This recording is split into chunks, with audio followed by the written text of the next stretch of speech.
Hello, everyone. I'm Tamara Torlickson, Director of She Shares and President of Torlickson Events.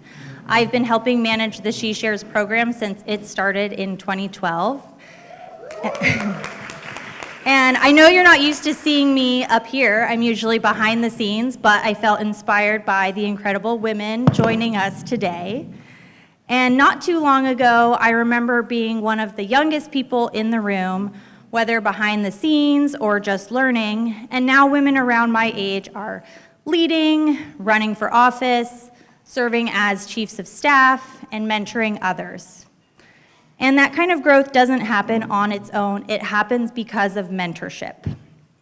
Mentorship is something that has helped each of these women get to where they are today.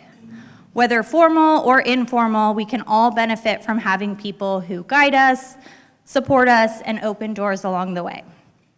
One of the most rewarding things about She Shares is our mentorship program, which pairs women further along in their careers with younger women for a year-long experience. How many in this room are current mentors, mentees, or alumni of the program? Yes. So the relationships and connections built through that program last far beyond just that year, and we see that impact in real time. Karina has served as a mentor since 2020 and continues to stay connected with all of her past mentees, which really speaks to the power of these relationships. So today's conversation is about mentorship, lifting each other up, and encouraging more women to step into public service. So it's my pleasure to officially welcome our panel. We have Sacramento City Council member Caity Maple, Sacramento City Council member Vang, Vice Mayor of Sacramento, Karina Talamantes, and our moderator, California State Senate Majority Leader, Angelique Ashby. So, thank you. All right, enjoy the conversation. All right. Welcome to our She Shares panel. I don't know about you all, but the four of us have been very much looking forward to today, so hopefully we deliver here. So I have a list of questions that were put together for me to ask these, I don't want to call them young ladies, I want to call them big-time leaders, titans of industry, Sacramento champions, the leaders of the city council for not just Sacramento, but our region. These ladies are out there in every space, making way and room and big decisions and working hard on all of our behalf every day. But I'm going to set the stage just a little bit here because we don't want to assume everybody knows the relationships. So you know our current titles and roles, but let me tell you a little bit more about why the four of us up here is a pretty fun deal. These three, I've had the tremendous opportunity to mentor a bit over their careers. Vice Mayor Talamantes actually was my chief of staff for many years and worked at City Hall. I met her when she was out working on a campaign to be a school board member, and I watched her hustle around a park full of people and thought to myself, I don't care if she wins that race, I'm gonna hire her. She's got a higher calling. And then I stepped into that race with her. She won. She also became my chief of staff after everybody told me don't hire any elected officials. I did it anyway. And then she promptly replaced me, which is great. And is in my old office in City Hall. And really, I'm very proud of her. I'm very proud of that. But she, in her own right, was always going to get to this place. I think maybe what I did was move her a little faster through those spaces. And the city of Sacramento is better for it, better for the fact that she's there. Then next to her is council member Vang, who was a scheduler, I think, in Larry Carr's office, one of my colleagues. But I started immediately calling her Councilwoman Vang the first time I met her, and I told her she needed to get used to the title. I think there are other titles we could call her that she needs to start getting used to at this point in her life, like, I don't know, maybe Congresswoman. And she is incredible. She has a slogan, heart and hustle, And she is literally the embodiment of that. Just to try to keep up with her, you need a lot of tennis shoes, a lot of vitamins, maybe some juicers, because it's not easy. It's all hustle all the way with her. But man, does she love this community. And she puts her heart on the line every day in every vote for every person that she represents. So no one with a bigger heart than my Vang. None. And then next to her is the youngest member of the Sacramento City Council, a title that is fleeting, let me warn you. I think at least 3 of us up here have had that title at one point. So, yeah. I met a very young Caity Maple when she was sort of first introduced to Sacramento, and she wanted to work on women's issues, and she was looking for a spot to really plug in, and a friend of hers introduced her to me. At the time, I was the only female on the Sacramento City Council, and it was immediately apparent to me that she needed to be an elected official, and they are so different, all of them. Caity leads with a very quiet confidence. She takes everything in, she really thinks about it, she's very careful and contemplative, but also leads with a giant heart. All 3 of them do. They have very different approaches at it, but each of them internalizes every decision, thinks about it, and comes to their conclusion based on what they think is the best outcome for the most people that they represent. And I'm excited for you to see that about them today. I'm incredibly proud of all 3 of them, and for any part of a role I might have had in their lives of pushing them forward, let me just tell you one thing that all 3 of them also have in common. The title that they have today is not the last title that any of the 3 of them will ever have. They have a long way to go and big ladders to climb, and we will be better off for as high as these 3 women can climb in whatever roles they're willing to take for this state and for this country. All right, let's get started. All right, each of you, we would like to know what sparked your interest in public service. What's the moment, what's the person, what's the thing that made you put your name on a ballot and go out there and knock on doors? You want to start, Ms. Vice Mayor? Yeah, so hi, good morning, good afternoon. What sparked my interest? So I've always been a public servant. I used to be a high school counselor, and then I became an HR recruiter, and then I got a call to run for the Sacramento County Board of Education. I didn't know who the person calling me was, but it was former trustee Diana Rodriguez. She found out that I was involved with the Young Democrats of Sacramento County, that I was Latina, that I was first generation, that I came from a low-income background, and that English was my second language. And she said, hey, we need your type of experience in education and your background, your personal life, to serve on the school board. I said, who the hell are you? What do you want with me? Why are you calling me? Is this real? And so I met her for coffee, and she convinced me a month later to be able to run for the school board.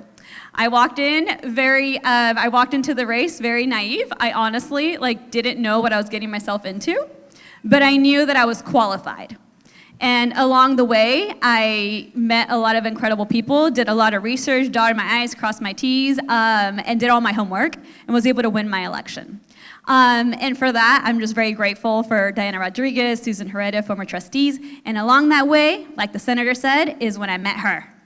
And I asked her a million questions, and I had heard about her at the dog park, because I was a regular at the dog park, and I really wanted a stop sign. And I emailed her office, and then a few months later, I did get my stop sign. So I'm not sure whether the call from Diana Rodriguez or the stop sign at Regency Park with our now senator is the start of my public service.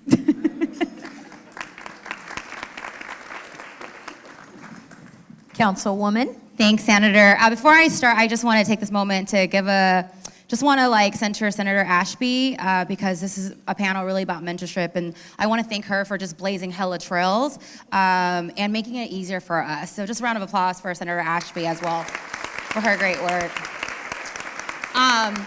So the moment that sparked my decision to run, when I came back from college, I moved back into South Sacramento, Meadowview, where I grew up, and recognized that not a lot had changed. And so when I came back from college, I actually started an organization called HIP, Hmong Innovating Politics, to get young people engaged in the political process and to make sure that our communities, especially our English language limited proficient parents, our Latino, our Hmong parents, knew how to actually navigate the school board system.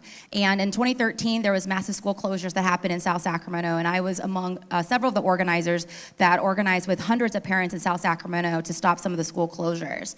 And the moment that actually sparked my decision to run was, it was about 1 o'clock in the morning at Sac City Unified School District when our babies were sleeping on the floors, and there was a final count, a final vote, if we were gonna close these neighborhood schools, and the vote was, it was a really close vote. We lost by 1 vote. And I remember seeing parents cry and students crying that they were going to lose their neighborhood school. And that was the moment that I do feel that a lot of organizers felt defeated, but we had to figure out if there was another way, another chapter, that if there weren't people that on the school board that wasn't going to fight for us, that we needed to run candidates that would represent our communities. And the next day, I had a parent who asked the HIP organizers, a few of us, would you consider running for office? And I had told the parent no, because one, I really believe that our parents are the best advocates for their babies and their students. And then one of the parents asked me, how many nieces and nephews and siblings do you have in the school district? And I started counting. It was like 32 nieces and nephews. Well, first of all, tell them how many brothers and sisters you have. I'm the oldest of 16 children in my family. Yeah, I didn't do anything. I was just born first, so. And it was in that moment that the parents said, hey, look, you have 32 nieces and nephews, and you're a care holder in education, and so, you should run for school board. And they said to me, even if you don't know the answer, we're gonna be right next to you. And so that was the moment that I decided to run for office, because I recognize that so often there are people that are making decisions for us, but never by us, and they don't understand the day-to-day struggles of our families and our parents. And so that, from an organizer to a school board member to a city council member, that was a spark that did it for me.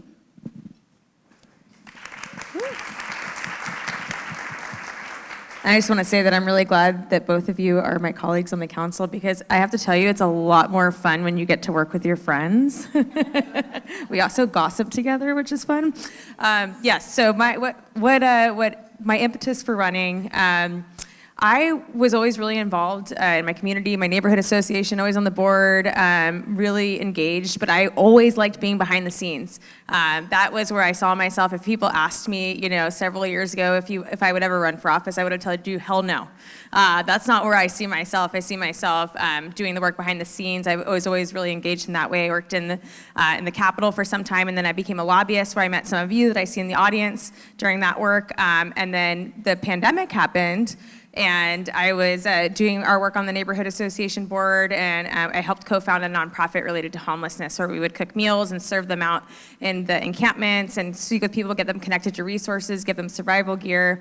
And I was really shocked it was in 2020, and we would go ask people, do you know what COVID-19 is? And they would say, no, we've never heard of that. And do you have a place to wash your hands? Do you have a way to get connected to resources and care, a vaccine, any of that? And the answer was no. And I was really, really surprised at just the lack of information for people who are so vulnerable to getting the disease. And so at that time, I reached out to some of our county folks, some of our other leaders, and I said, hey, do we have a plan here? And the answer was really no. And that was okay, because this thing happens once every 100 years. Not like anyone has a great grand plan for a worldwide pandemic, but it was really clear to me that we needed to do something. And so I started a GoFundMe. I raised several $1,000s, got my company that I was working for to match those funds. And then I called one council member, Angelique Ashby, and I said, hey, I'd really like to put out hand washing stations all over the city and make sure that people are connected in the places that we know where these encampments are. Would you partner with me? And she said, hell yeah. And it really got me thinking, wow, like, here she is in this place of leadership, and she didn't just send me an email and say, hey, I'll have somebody get back to you, or maybe I'll email this department and we'll talk about it. She was like, yeah, let's do it. Got on the phone with me. We figured out the places to go, got me connected to the right people, and it really inspired me in that moment. I was like, that's what leadership is. That's how you get things done. So we put them all over. Was really proud of that work. But even at that time, I wasn't thinking about running. And then, things progressed in the pandemic, and I was really, honestly, quite frustrated looking around my community and seeing that the lack of action on issues that I thought were really important, particularly on homelessness. And I remember at that time, I don't even know if you remember this, Senator, but I called you about something. I was frustrated, and you're like, hey, did you know that the person who was in the seat before me is not running again? And I was like, well, no. She's like, I really think you should run. And I was like, I don't think so. She's like, I really think you should run. And it was at that time, that was the first time I ever very seriously considered it. And if it wasn't for your encouragement, I don't think I would have done it.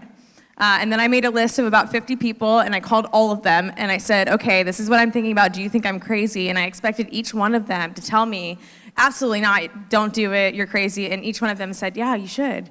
And that's what started my journey. But if not for your encouragement, seeing the work that you do on the ground, one really, really short story, but also during this time, there was a major, major flood. It was raining like crazy. It was also during the pandemic. There was a large encampment of people who were living on the river, and their lives were at risk because the river was going up here. And I called Angelique and I said, we really need help. She came out in her Jeep, like in the pouring rain, like soaked, and walked with me through the trees in this forest and talked to individuals in each one of these places to help get them off the river. That's the kind of leader that your senator is in any position that she's in, and it was really inspiring to me.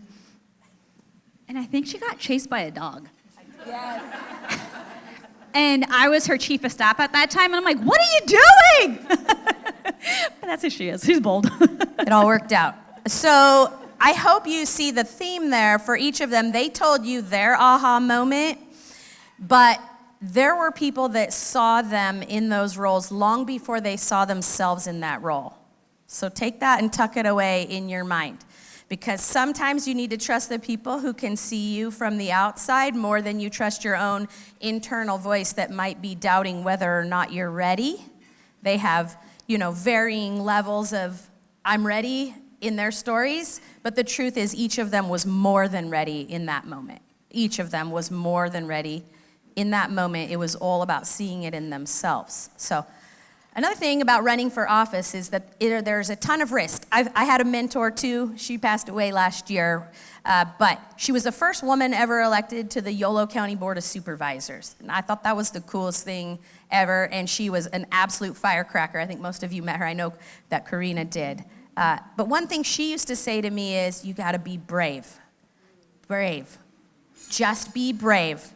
It's gonna work out. Trust that it's gonna work out, and be brave and go. So I think a really interesting and informative question that I can ask these three ladies that might help you understand the kind of pressure that you're under when you make these decisions, both as a candidate and as an elected official, because it doesn't get any easier after you win. It gets, in some ways, harder.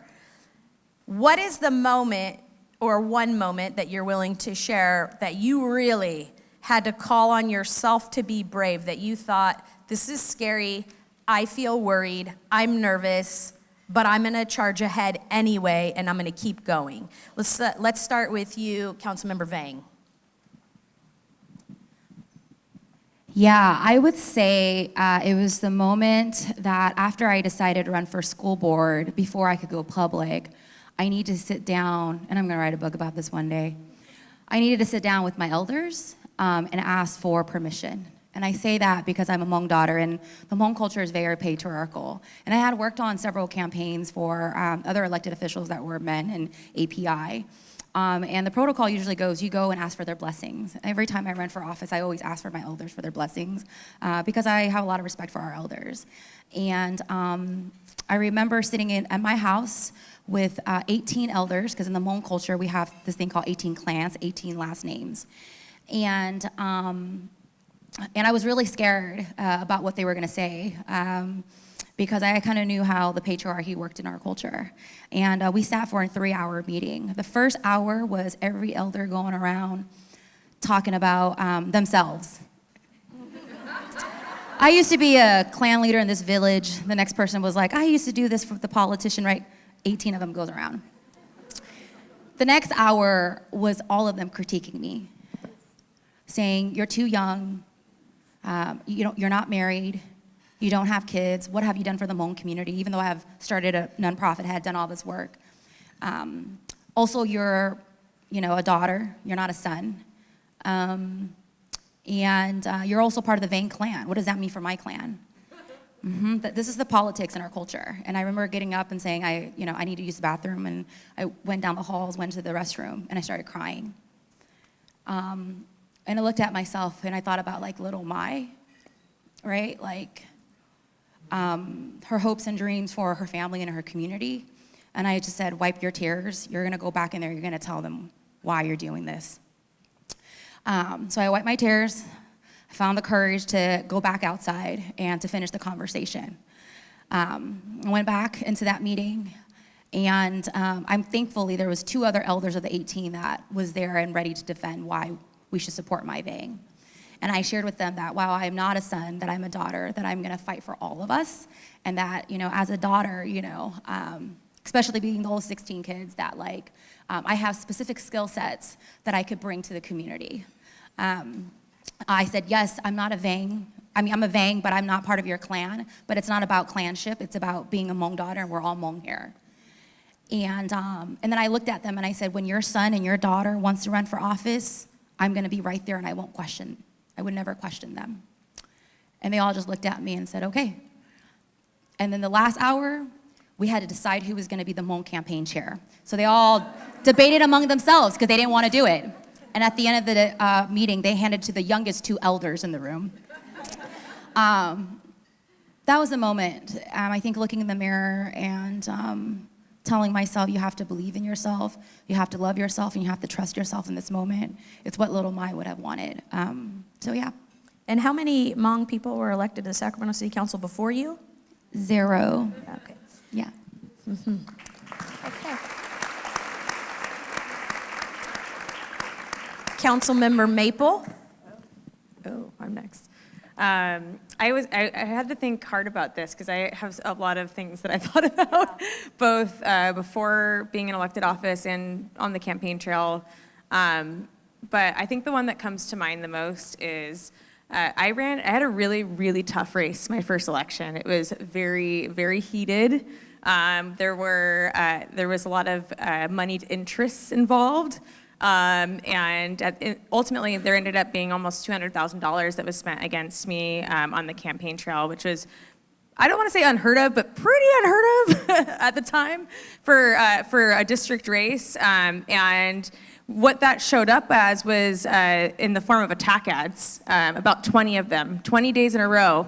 An attack ad would show up in people's mailboxes of all my neighbors and everyone I knew in my communities while I was knocking on doors. And I was absolutely and utterly unprepared for that emotionally, mentally, and every other way possible.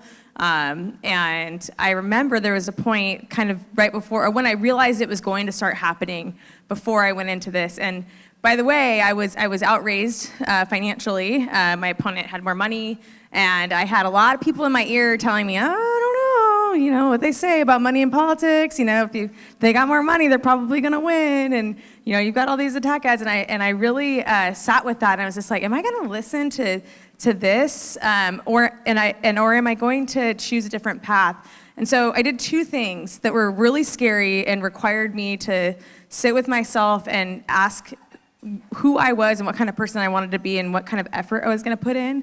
And I knew I was only going to be successful if I gave it 100,000 kajillion%, which is what I do to almost everything. And so I did 2 things. One, I literally quit my job, put myself at great financial risk, and made knocking on doors 8+ hours a day by myself my full-time job. And that is in part why I think I was successful.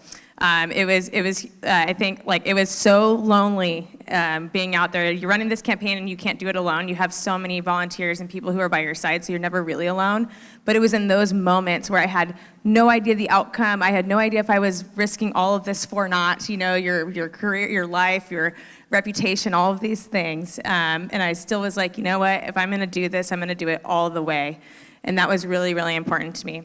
The other thing was I had some advisors on my team, of course, like most campaigns do, and they said, well, you're getting all these attack ads, you could hit back. You could respond to those. And I was thinking to myself, is that something that I want to do? Is that something that I think is a good strategy? Could it help me And ultimately, what I decided on was to go against the advice of some folks on my campaign, because I realized that one of the things that I hate the most about politics is negativity, and I know that it suppresses voter turnout. It actually makes it harder for people to want to get engaged and want to run for office.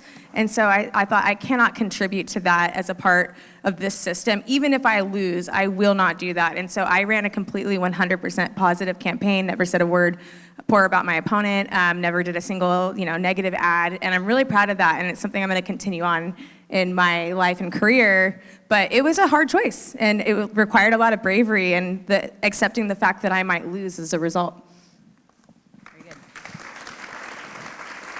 Vice Mayor? Similar to Caity, I think that having your face being in the mail, on YouTube ads, TV, whatever platform they're going to use to attack you is just something that I think nothing in life can ever prepare you for, because it's your face. And I remember once my husband was taking a shower, and then I saw Karina Talamantes responsible for this, this, and this. And I'm like, what? I'm waking up, and that's what I'm listening to. Because so he had a YouTube commercial that came on, And so it is very scary. But kudos to Caity. I did attack my opponent back. I was like, let's do this. I was like, payback. Did not run a clean campaign, but that's, I had to do that. But I think that every day we have to be brave. Because in our roles as elected officials or, community leaders or being a director or a business owner, you have to be vulnerable. And that being vulnerable, especially right now, like with the Trump administration, the craziness going on at the federal level in the world, the constant news and cycles of just negativity coming at us every moment of our lives, it's all we see, hear, and feel, right? And being vulnerable in this very moment today, or even to make the decision to run for office, is scary. Because my decisions are what people are critiquing. My story is what's being shared. So for example, my dad died when I was 19 in a horrible workplace accident. I had gone to many sessions of counseling, therapy throughout my life, and when I ran for the school board, I had to talk about my experience because it shapes who I am. And why I believe in labor unions, because of the unions protecting the well-being and the safeguard of workers in the workplace. And I just had a lot of full circle moments in my life of deciding what my values are, what my political platform would be, who supports me, and all of that in every single decision that you make as a politician is based on your experiences. And so for me to share that story about my dad was horrible for me at the very beginning, and now I could talk about it the way that I do, but it took a lot. And my heart would shake, and I would get nervous, and I had to be vulnerable. And being vulnerable, I think, is just very scary, day in and day out, but it's what we do. And at the end of the day, it's about listening to your heart, and again, believing in yourself. Like Senator Ashby said, we do believe in ourselves, and I do believe in myself. But it's finding that and just saying and plugging away. But at the end of the day, I could say that we have a group chat. We text about light the beam all the time. We love our Sacramento Kings. But if it weren't for the women sitting here with me today, I would not be able to be where I'm at today. They are my emotional rocks. And anytime I feel sad, mad, pissed off, whatever feelings I'm feeling, I text them. One of them will always pick up the phone, and for that, I'm very grateful.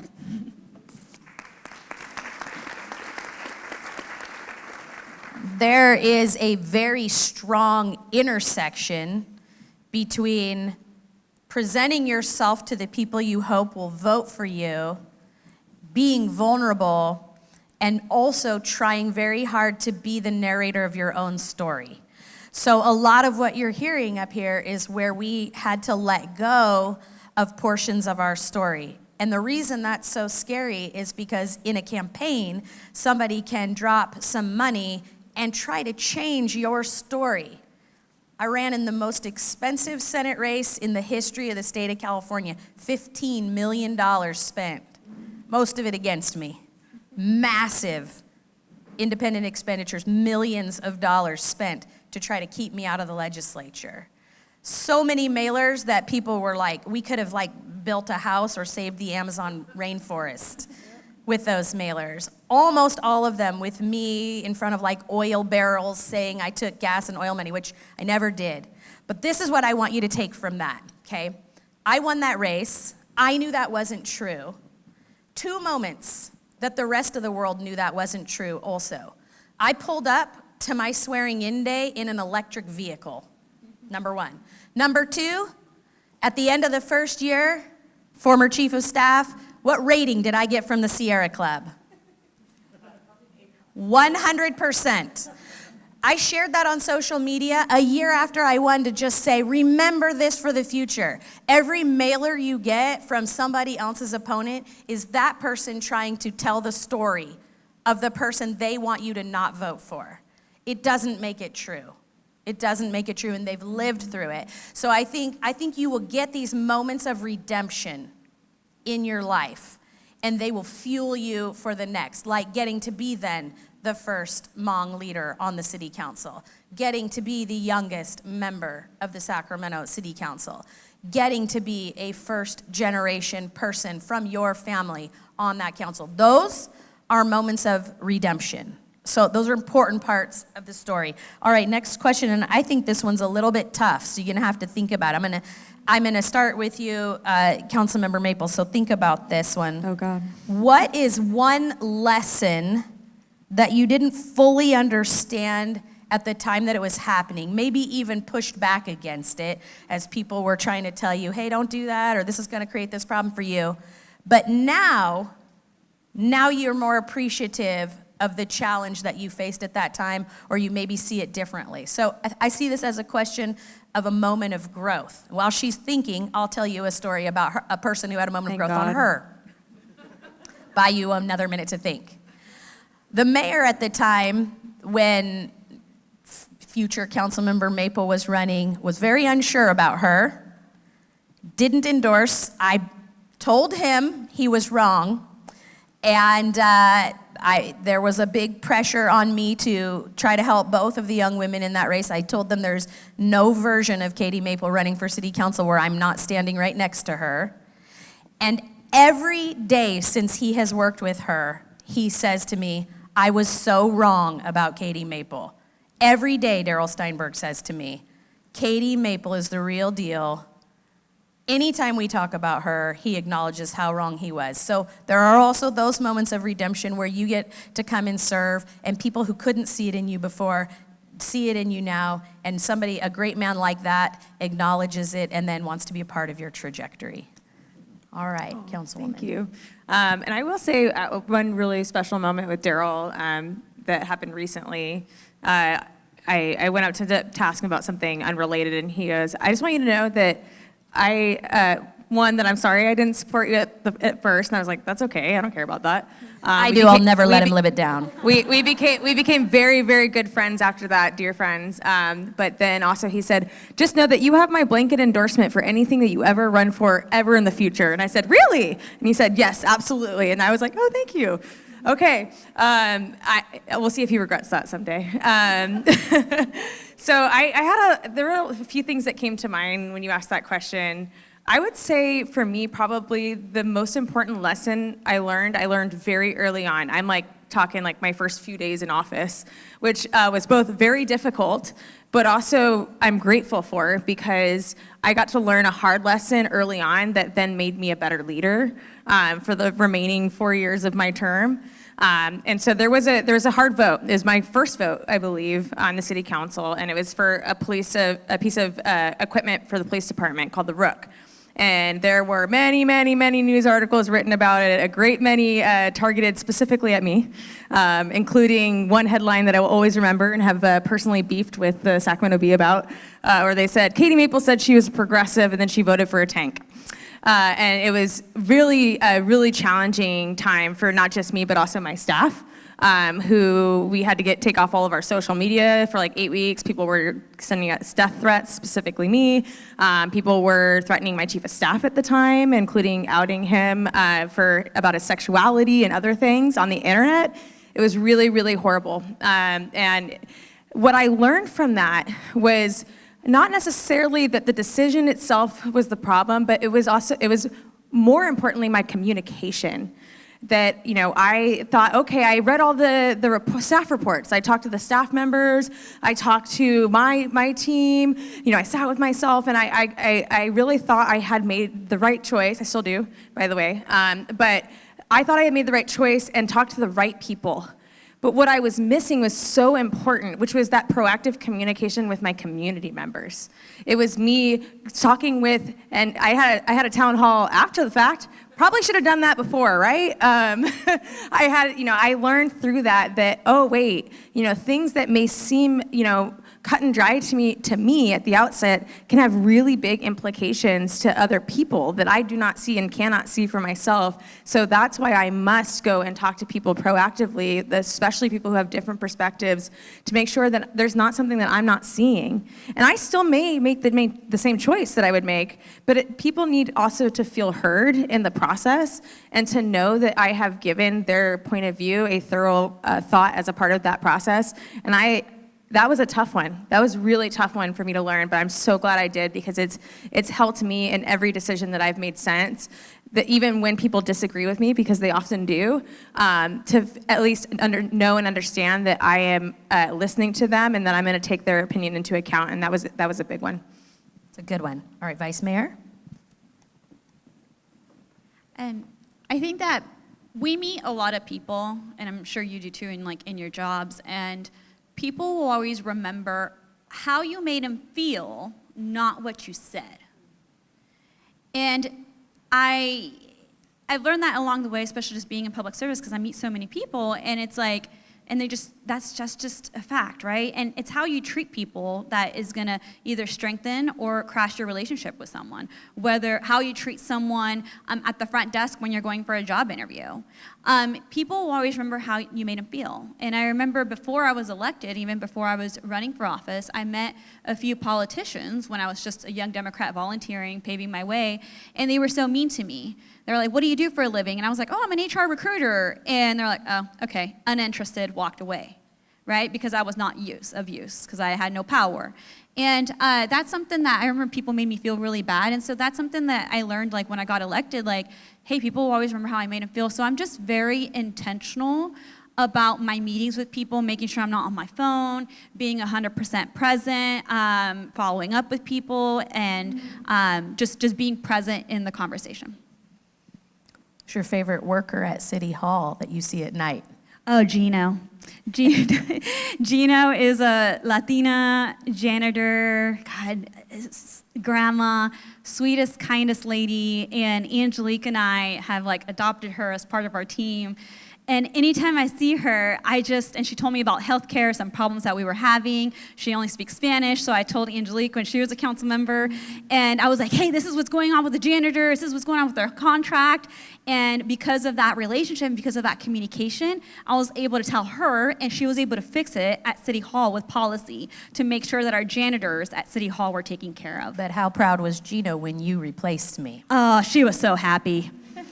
And by the way, so she did say so I did stay in the office. So at City Hall, there's 9 offices. One's the mayor's. But there's 2 really big ones. And Councilmember Jennings has one, and then I have the other one. They're based on seniority, supposedly. Yeah, based on seniority. So what happened was she left and to the Senate. She got sworn in. There was a 1-week gap where District 1 didn't have a council member, but I was already I was going to be sworn in the following week. So I decorated the office with the Christmas tree and a wreath and put up a bunch of Christmas decorations so that my colleagues wouldn't take the office, and I confiscated it. We blocked them. Okay, Councilmember Vang, lesson learned. Heart and hustle. And to never quit, to never stop, and to be relentless. I say that because I often think about before I was a city council member, before I was a school board member, and when I was just an organizer, we were fighting to set aside funding for young people in the city. It was Measure Y. It didn't pass when I was an organizer. Then I worked on Measure G as a school board member with our young people and didn't pass. Third time's the charm. I became a city councilwoman and worked with our young people to pass Measure L.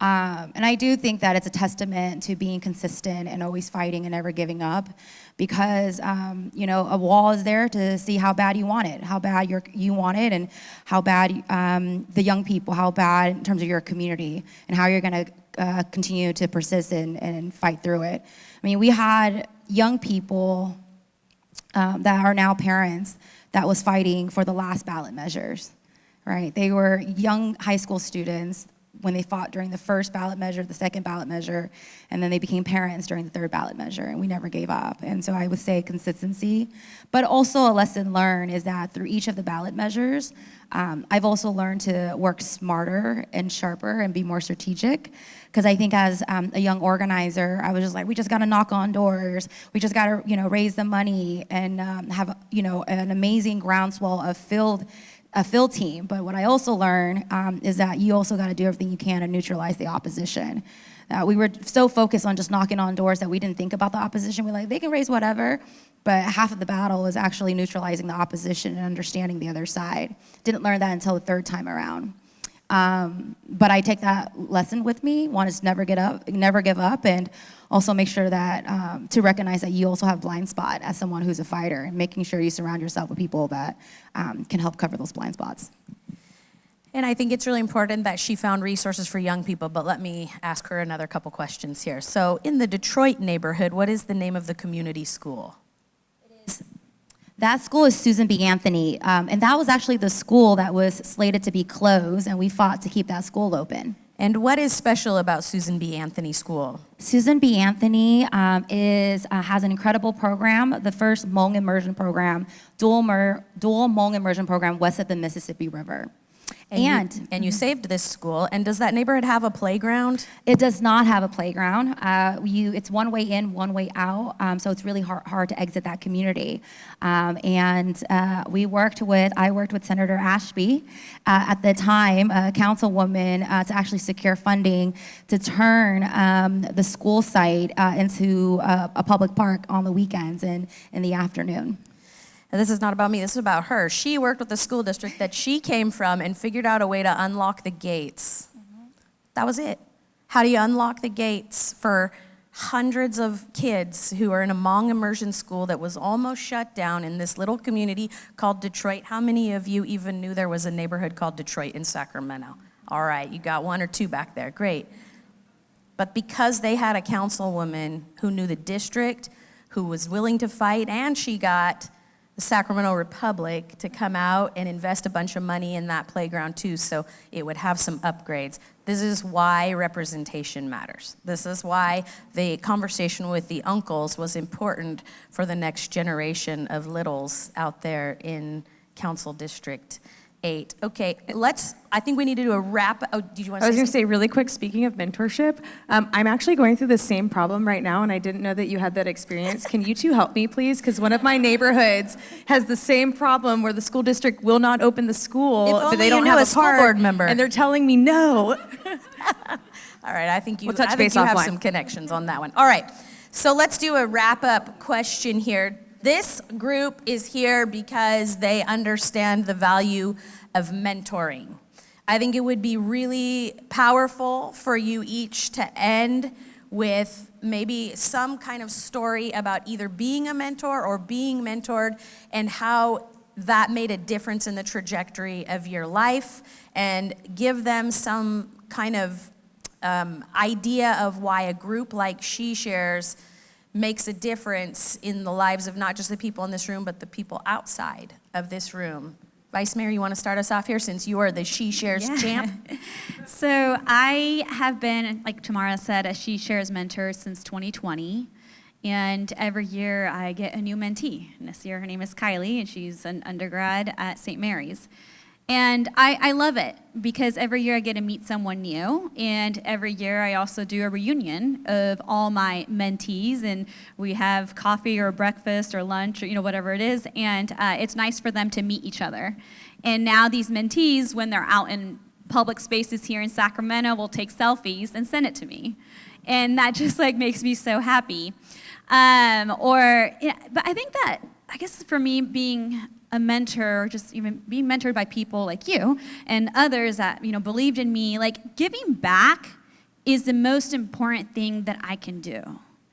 And being a Latina in this era of just Trump and his constant targeting of Latinos here in America is so important to me, and I feel very privileged to be in the role that I'm in today as vice mayor, as a Latina in this era.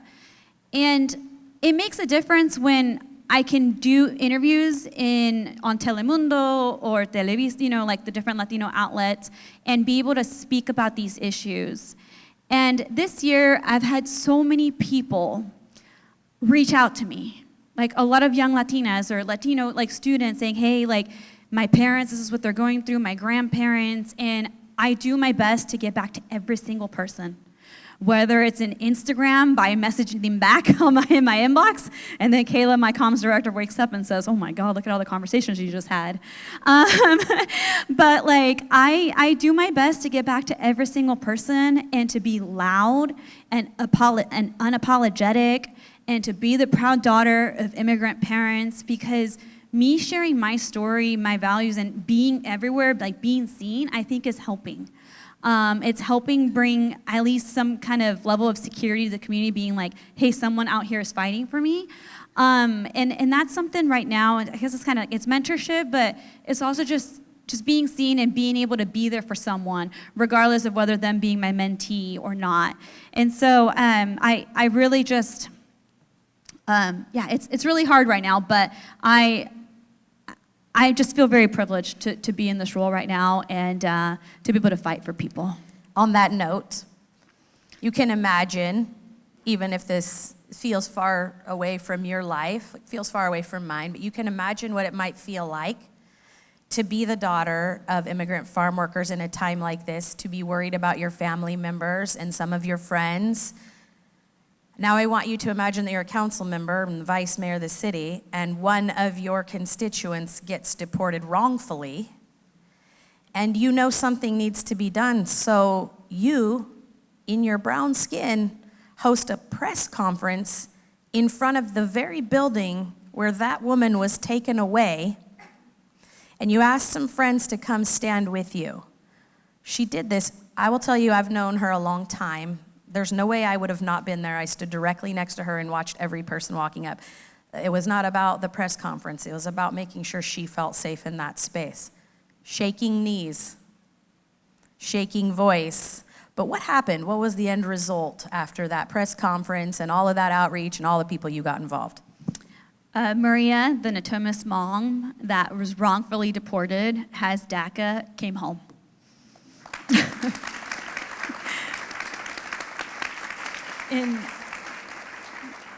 And maybe that press conference played a small role in the entire journey that she had to go through, that she shouldn't have ever had to go through. But knowing that I helped play a role in that, it made this so, having this job just so powerful, and I just felt so special to play a small role in that. But yeah, I was very upset. Excellent work. Councilmember Maple?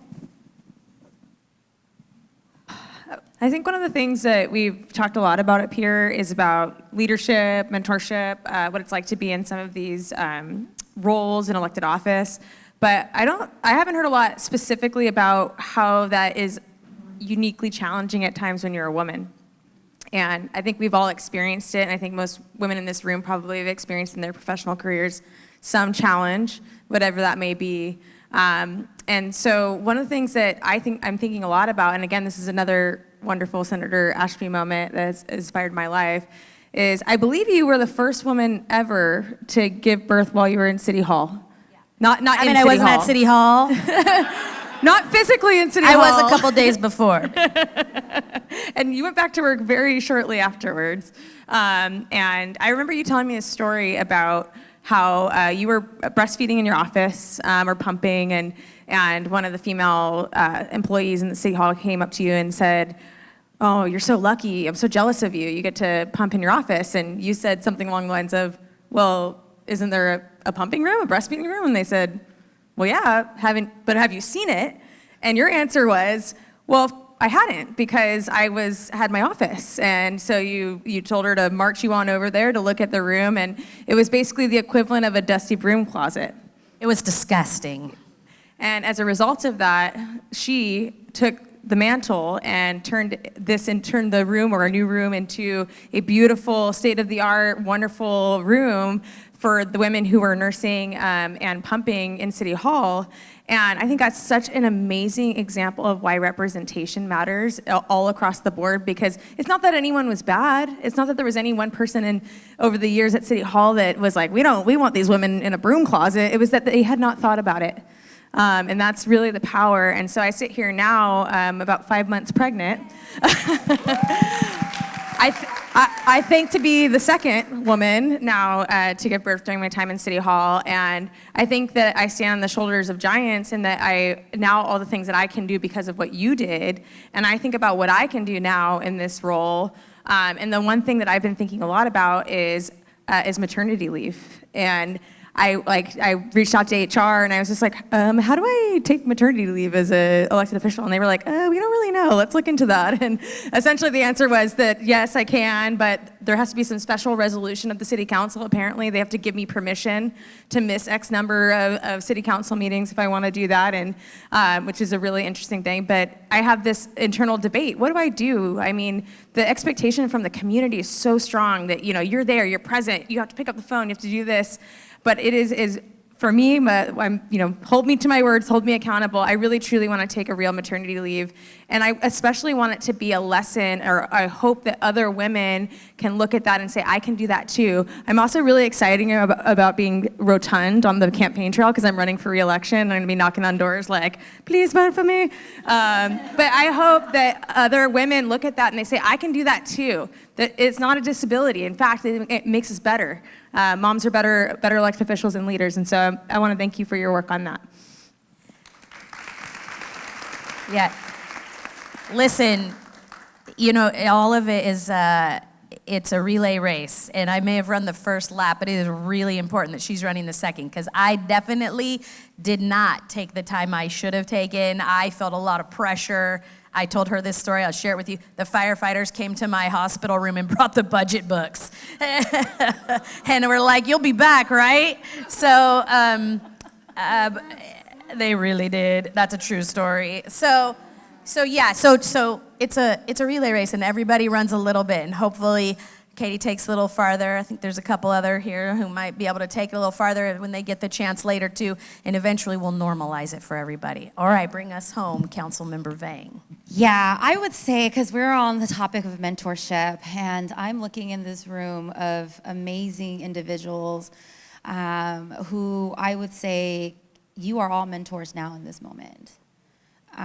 You don't need to hear it from elected officials, right? And I say that because I think about the people that play a role. Oftentimes we think it's folks with titles, folks with PhD, folks that works, at the Capitol. But some of the best mentors are people who are not written in history books. Those are our mothers, our grandparents. I see my grandma as a mentor. She doesn't have a college degree, never graduated from high school, worked in the farms in Laos, came here as a refugee, but she is wise. Like, no textbook can teach what she knows. And I say that because I think that each and every one of you have your own lived experience. You are the expert of your own experience, and you can share that with another mentee. Right, and so I would just say each and every one of you should just, when you have the time, when you can, mentor someone. I try to do that with my crazy schedule, whether that's just being available for coffee sessions. allowing my office to just take on as many interns as possible, making myself available at night. Folks need to talk. But each and every one of you are mentors in your own ways already. You are the expert of your lived experience, and you don't need no fancy titles. So. All right, I'm going to finish us off here. First of all, round of applause for these three incredible women.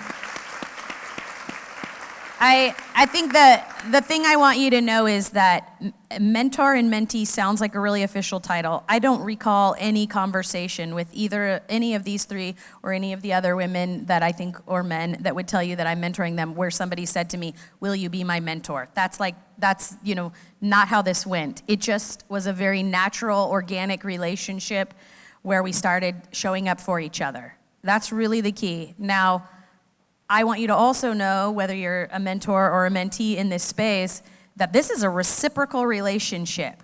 I get a lot from this relationship. I mean, for one thing, people in my space now will say, "Let's go complain at City Hall," except for those three aren't going to listen to us because they're going to be with Ashby. So let's start somewhere else, right? And so that it's very powerful for all of us. And they get it too. Of course, they have the power of picking up the phone, and I will show up at their stuff, which I have done every time. And they know that if something happened at City Hall, I would drive my car right through the damn wall to get to them. They know that, and I would, to get them out of whatever situation they would be in. They know they can call me, but I know I can call them too. And so at the end of the day, what mentor and mentee really means is showing up. It's showing up for somebody. And the more we do that for each other, all of us in this space, the more you'll have the first Hmong councilwoman and the daughter of refugees and a pregnant young woman on that council. And the more our city and the things and decisions and legislation and bills that we all introduce will reflect the value set of the people in this room. Thanks for having us today.